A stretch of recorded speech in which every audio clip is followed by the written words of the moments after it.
Welcome back to Super Mario Bros. Free. This is part... Ow. I got taking damage right at the start of the episode. This is part 7, I think? Yeah, it's part 7. And we're still doing the Ice World. In fact, we can actually be technically done with it because, again, this game has a semi-non-linear structure. You don't have to complete every single stage. I can be done with this, but I want to showcase every level, so we're doing it. The levels in this game are very short anyway, so it's fine. Oh boy, we gotta have a little bit of a contest against this dude. What the hell is that supposed to be anyway? It's like, I love how you can't even see its face until it lifts. I think that's supposed to be its arm, and then you can see its face when it lifts the Oh, you motherfucker. Wait, okay, now we can find out that thing I was wondering about in the last episode. No, it just acts as a mushroom, basically. So the system is split into tiers. It's not modular, I guess, as in, even though I picked up a Fire Flower, I just became Big Mario instead of Fire Mario, because that's just, for fuck's sake, you're just gonna spend most of your time as Little Mario, because that's just how you play these games. And by that I mean that's how I play them, because I am garbage at them, of course, even though I've been playing them most of my human existence, which isn't that much, actually, because I'm still a child. But anyway, well, not really, but, you know how people say it's really funny how young people will say shit like, oh, what, you're like 25? What are you, boomer? And then, like, people who are in their 30s are like, huh, you're 26? You fucking kid? You child? You know, I just find that interesting how it works. But anyway, it's all a matter of perspective, I guess. We got more of those ghosts, and... Oh, wait a second. It's interesting how only if... Basically, this game kind of planted the seed for what would end up becoming the ghost house in... It's a short-lived bit of fulfillment, but this game kind of planted the seed for what would end up becoming the ghost house later on in the series, if that makes sense, because there's no defined ghost house levels, and yet this is very much a ghost housey sort of stage, and it's gotta happen at least once. I mean, it's fine because I get a couple more attempts, you know, just a few of them. Let's go in with a... I don't fucking know. What do we do? Let's go in with one of these so we can stomp on it with our giant nuts, I guess. How do I go in the... Oh, wait, of course. This is the level. I kept thinking, why doesn't it put me back on the same stage? You motherfucker. I'm not accepting that. I'm not progressing until I get to keep my Tanuki suit. Do I need it? No, actually, I hope I don't need it, you know, in terms of level design. Hopefully there's no gimmicks or anything that... Screw you. No, I'm going to keep looping back. I will turn this shit into Groundhog Day until I can beat this stage with everything intact. Why? Because I'm extremely stubborn, okay? The kind of person who will just keep doing something over and over again. You know the definition of insanity?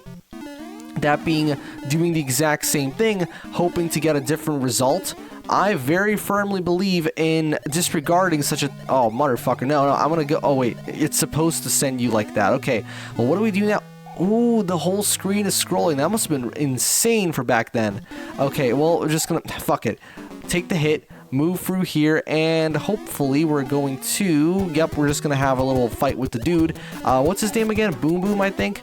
No, it was... I think that's his name. Genuinely, I have no clue. I love these games just never name any of the encounters because they just don't matter. I mean, it's all in the manual, sure, but even later on, they don't really do that much unless you put up a little health bar with like a subtitle underneath it. But anyway, we're done with this guy, and wait a second, it just hit me. This isn't even the final.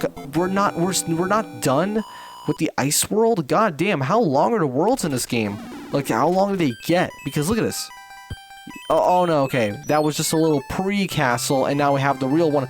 Oh, that's adorable. He's a seal playing with his crown. Alright, come on, just fucking... I keep hitting pause, but it's like I know it's not going to make it go by faster, because that's not how it works. Ooh, the color palette's all different here. I do love how they actually bother to color these stages differently depending on where you are. It's a nice touch, you know, it gives the game a great sense of progress. This is such an... It's like they took the original Mario, which was already Super Mario Brothers, obviously, on the NES, not the original Mario Bros. That's a different one. They took the foundation of that, and then just completely, and actually turn it into an adventure game, even though it was always an adventure game, really, but this feels much more like an adventure. I'm surprised we've never gotten a Super Mario Adventure or something like that. I'm trying to think. Hold on, I'm trying to systematically go through every single Nintendo thing in my head that I have, I don't think there's any Mario Adventure type, like, games with the word adventure in them that have anything to do with this series. Which, I mean, it's such an obvious thing to do. They have Galaxy, they got Sunshine's actually not. That's pretty unique, come to think of it. And of course, who could forget 64? You know, you can't have a series about a game in the series being called something 60. Can you work? There you go. I thought I was getting blocked by an invisible wall or something, but that should be fine. Just have to... Oh, wait, shit. Okay, I think we're fine, right? Yeah, there you go. We're not gonna have to worry about getting, what would it be? Getting crushed by something. You know, that fire animation is really well done, and I do love that the shading on these cogs, those nuts, whatever you want to call them, that just make it look like it's actually three-dimensional even though it's not. That's such a hard thing to get right, especially with a limited color palette, and it's really impressive when a game is able to pull it off, despite the fact that, especially like nowadays, we don't have to pull it off, so to speak, because we can just literally create the model and spin it around and stuff, and genuinely create that illusion. It's not even an illusion, it's just being rendered right then and there in real time. And this time I'm not going to accidentally hit the enter key, which will obviously pause the game. What the fuck? Wait, he's still what is that? What kind of design is that? Okay. Well, that's what he looks like, and now we're going to get another message from Peach, which I'm going to read in that stupid voice that I came up with. Come on, skip. I love how I keep hitting buttons that... Okay, I'm well. Please retrieve the magic whistle hidden in the darkness at the end of the third world. I haven't... What? Hidden at the end of the third world. Do I have to go back? Oh, it's the pipe world. It's the one with the music that goes...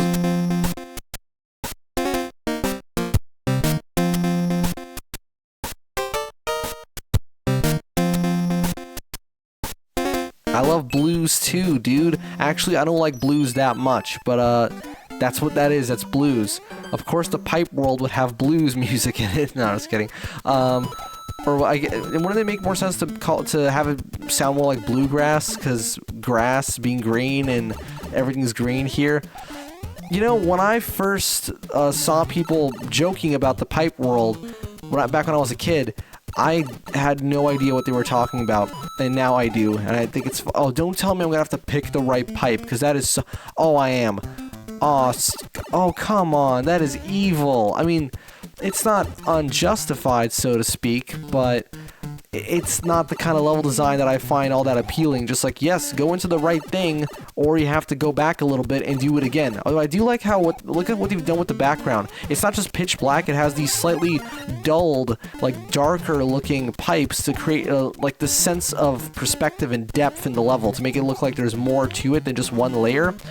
That must have been really hard to pull off correctly, because you can't really do parallax, at least not that much parallaxing, on the NES, right? That's what made the Super Nintendo so like, whoa, my god, you do all these different layers in the background and it looks special. And it has a Super FX chip. I'm not going to bother with that. I'm just going to go right into this pipe, and hopefully we're going to be making our way forward. Yep. Okay, that tail swipe is very unresponsive, but either way, we're just going to keep jumping up, and there you go. Easy. Alright, let's think about something else to talk about, because I have no fucking idea, honestly. So, did you know that, well, basically a year ago now, by the time this video will be up, someone took Doom 64, you know, the N64 version of Doom, that's already been ported to PC by Night Dive and all that, but they... Oh, it automatically triggers that. Cool, I'm not going to win anything, because of course I'm not. Someone took that and put it on Dreamcast and actually gave it a bunch of, like, graphical improvements, although unfortunately for... What? No, I don't... Okay, come on, be done with this shit. Why did they do it again? For what I can only assume are legal reasons, oh my god, am I stuck in an endless loop? I mean, I think I have a save state a couple... during the last stage. Okay, Jesus Christ, I almost got stuck in an infinite loop. What the fuck was that? Okay, let's go into this pipe then, and move on to the next area. But yeah, so basically they took the game, put it on Dreamcast, and gave it a bunch of fancy new graphical things. And yeah, unfortunately you can't actually download it. You can, but you have to build it from scratch, basically. You have to take the source code and then download a... well, in my case, on Windows, because I'm a fucking normie, it would be... what was it called? Dream SDK. It's a development kit for the Dreamcast. And then you would have to build KOS, and then from there you can build the game using the original ROM and all of the additions, and it's not super complicated. Apparently it doesn't take too long to do. Oh, what kind of dickheaded design is this now? But it is rather unfortunate that it's like there's a bit of a barrier of entry, but still, I mean, I think I might try and pull it off at some point. Apparently it doesn't work very well with Redream. You pretty much have to play it on either real hardware or, oh, I get it, that was very clever. You build your own level. That's nice. Wait, why did I do that? Okay, I think we're fine. I think Flycast works as well. Flycast is very good. I can't believe I've been sleeping on that thing for so long, because the only Dreamcast simulators I was familiar with up until now were like Redream and Null DC and D-Mule. I had no idea what Flycast was until very recently, and it's stupid well optimized, runs ridiculously smooth, has all sorts of scaling options, really great emulator. It primarily seems to be used as a core for RetroArch, but I've never used RetroArch. I'm not a fan of like unified launchers where it's like one thing, like a one-stop shop. I like the specificness of everything, and I know that it's still just as specific because they're just different cores. It's basically just it's a unified executable, but still, I don't know. I prefer it to just be separated. Maybe I'm just being stubborn, but okay, there you go. That's where we have to go, right? Of course, that's where we have to go. The pipes look so cool when they're like slightly orange. And we're done with this stage. Yeah, the entire world is just going to be pipe themed from what I can tell. It's just like the whole point of it, that we're going to have all these different gimmicks of going from one place to another. And yeah, it says World 7 down there. You know what this means? That we're very close to the end of the game. I'm going to assume this would take me back to the start. I don't know where this will take me. This, one would think, will take me to the island that's just up ahead. That's probably not going to happen. Where am I? Oh no, stage 3. Okay, well, it's not where I thought I would be, but I'm still doing another level in chronological order, so that's cool. Come on, get the fuck... Oh, you... Jump, Mario. You know, for some reason, what was up with the iceberg talking about that commercial where, oh, he's not, like, he doesn't have enough stars? Like, no, well, first of all, it's Mario 64. You could be the whole fucking game with 0 stars. And second, I'm pretty sure he did have enough stars to be there legitimately, even though, again, there's no such thing as enough stars in Mario 64. I think you know what I'm talking about, right? BLJ, Yahoo, right? It's not like this game where... Oh, actually, no, I'm pretty sure this game also has tons of things you can do in it that allow you to basically get through sections of the game without having to genuinely play it, which is awesome because it, you know, it increases the replay value. Yeah, I know some people are kind of against that, like, oh, you're breaking the game, you're disrespecting the design. I don't know. You can respect the design all you want, but it's like it adds more for you to do when you get better at the game, so it genuinely increases the game's longevity. You always want to have that skill ceiling, right? I'm assuming now I'm just going to end up in another one. Look at Tiny Mario there, it's pretty funny. Just mash the fucking button. I legitimately do not care. I just want to get through this. There you go, we're done. And now let's do level 4. We can do level 5 already, but as I said, I want to do as many levels as I can, so we're going to go ahead and do level 4.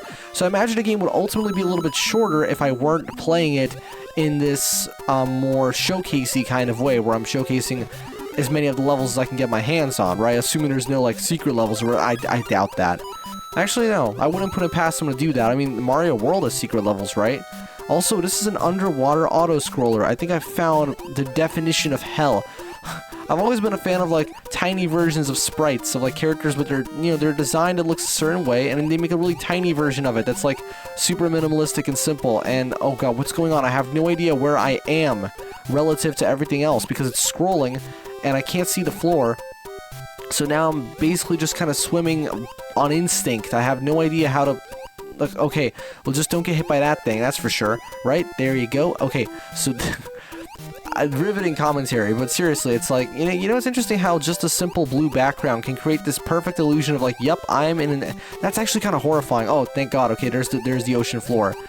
Because there's nothing scarier than not being able to see the ocean floor in a water section in a game, or, oh, even worse, in real life, you know what I mean? It's just, like, the thought of it being so infinitely deep, even though it's obviously not infinitely deep, it can't be. Well, no, in a video game it can be because programming, but, in real life they couldn't be, but still, it's just this vastness, right? I don't really understand most phobias out there, but I do totally get the whole, like, you know, fear of big open expanses of water, because, like, yeah, that shit is horrifying. I'm not just talking about hydrophobia in general, but still. And speaking of which, I've never played Echo the Dolphin, and truly never cared for it as a series. Although Echo on Dreamcast does look quite impressive technically.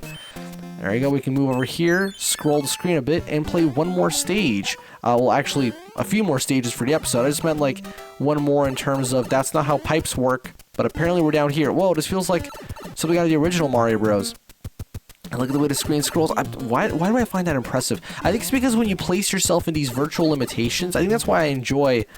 That's why I love console, console gaming so much. Even though I'm like, you know, born and raised PC, it's because they have those limitations, or at least those limitations apply a lot more, and so you have to force yourself to be immersed into this different world, right? Because with a PC game, it's like everything's super high resolution, super high frame rates, and it's cool, it's great, it's smooth. But it doesn't feel video game enough, because I'm of that weird generation that still believes that video games should run at 240p or something. Oh, you motherfucker. Now we gotta go down and hope that doesn't despawn, and it probably will.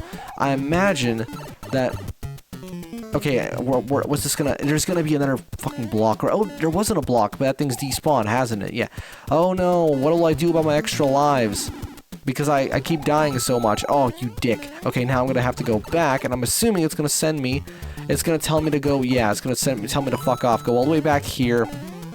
But yeah, so that's why when a game is more limited in that way, it becomes less real, and that makes it more immersive, because you can be immersed into this non-existent world more easily. I don't know, like, I get that that's just a stupid way to look at it, and that's just me, but as I said, it's like I'm the kind of guy who will, like, even now with Flycast, because Redream, unless you pay up, it doesn't let you upscale the resolution, right? Flycast does, and here I am still playing Sonic Adventure 1 at 480p and no higher than that, you know, even though I could just turn it up, you know. Remember in that video I did with D-Mule for Tony Hawk, that for inexplicably popular Tony Hawk video for some reason. I don't know why, but I guess because I put N64 in the title, I don't know.